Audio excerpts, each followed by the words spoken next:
It is a great pleasure and honor to receive the BBVA Foundation Frontiers of Knowledge Award.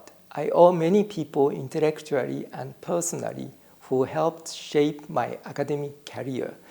When I was a junior and senior undergraduate student at the University of Tokyo, I participated in the reading course of Hirofumi Uzawa.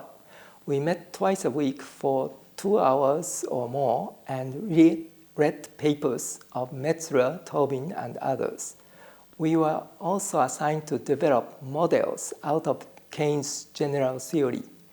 Although mostly we didn't succeed, we learned that monetary economy is much more interesting and delicate than a standard competitive economy because such an economy would be severely disrupted once a large fraction of assets stops circulating. We also argue that perhaps the only way to make sense of the principle of effective demand is monopolist competition. While spending 3 more years in the graduate program there, I realized that I needed to be independent from Uzawa to develop my career further and decided to go to graduate program in the United States.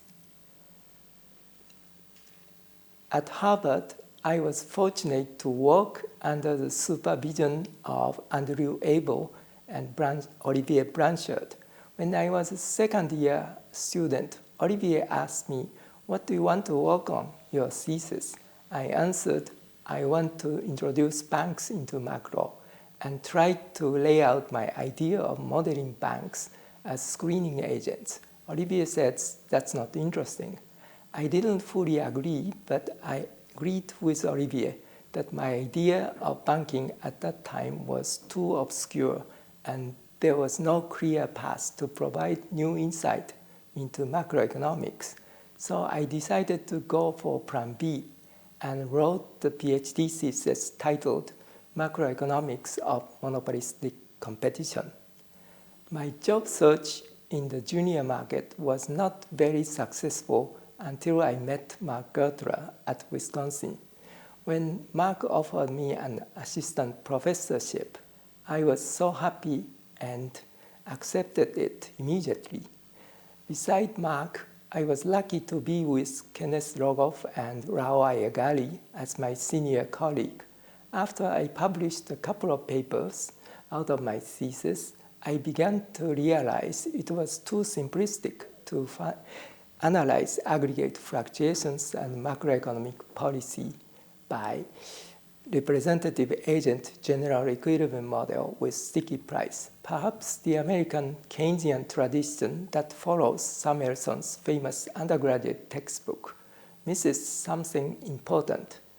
That is rich interaction between liquidity, asset price, and business cycles.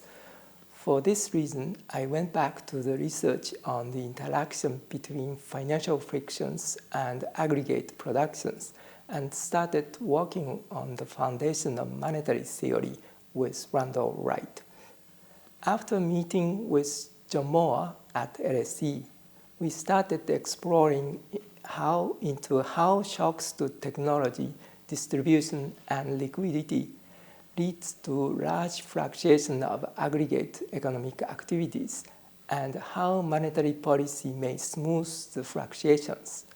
When we completed the paper, Liquidity, Business Cycles, and Monetary Policy, I said to Uzawa in my mind, "Here is my answer to one of your assignments." I still do not have satisfactory answers to so many questions. I would like to continue my inquiry into the mystery of the decentralized economy, in which the circulation of money is essential for better resource allocation.